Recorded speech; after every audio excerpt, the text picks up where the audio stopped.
A building structural grid will serve as a datum for elements like columns, beams, and walls. In this exercise, you will set up a simple sketch grid based on the schematic massing model. Open the Grid Systems dialog by selecting the Grid Systems Manager icon on the floor selector. Add a new sketch grid.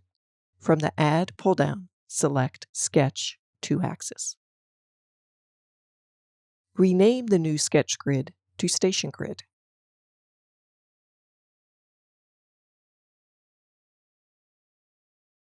Set the start floor to ground floor foundations and the end floor to roof platform canopy.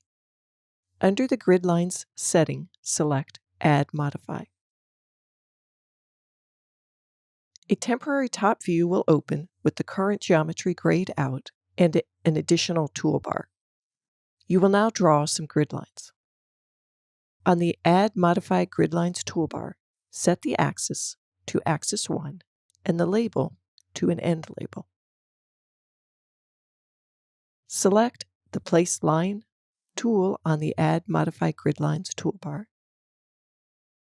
Draw a grid line along the ridge of the platform roof canopy. Now select the Copy tool on the Add Modify Gridlines toolbar. Select the grid line A and using AccuDraw, copy to the back edge of the station building. Copy again to the front edge of the station building.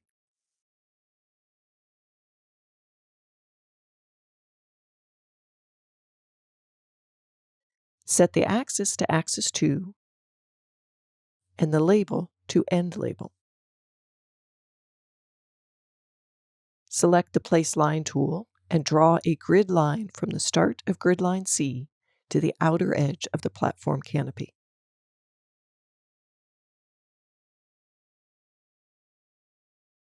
Select the Copy tool on the Add Modify Gridlines toolbar. Select the grid line 1 and using AccuDraw, copy to each section of the platform canopy, creating grid lines 2, 3, 4, 5, and 6.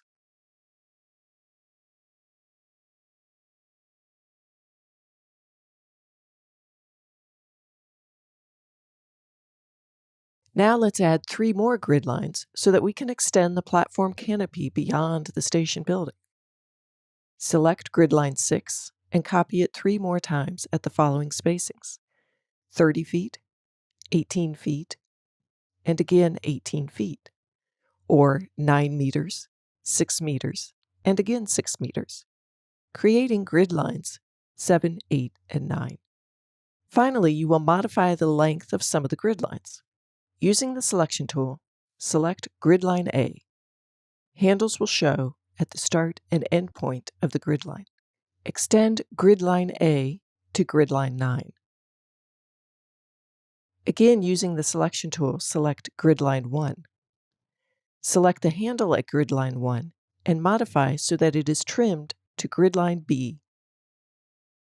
Repeat for grid lines 6, 7, 8, and 9. Modifying these grid lines to Grid Line B.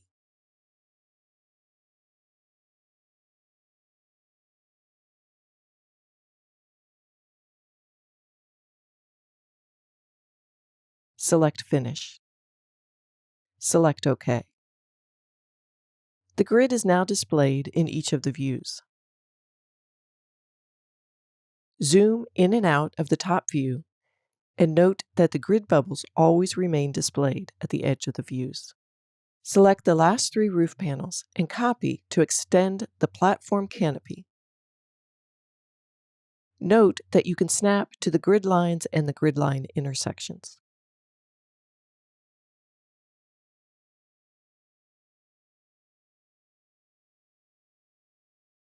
Set the active floor to roof.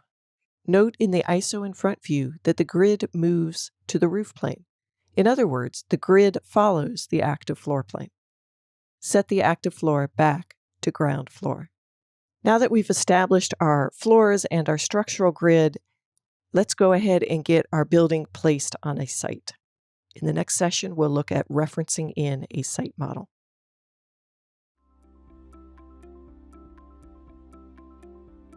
If you found this video helpful, please give it a like. If you want to see more such series, consider subscribing to our channel.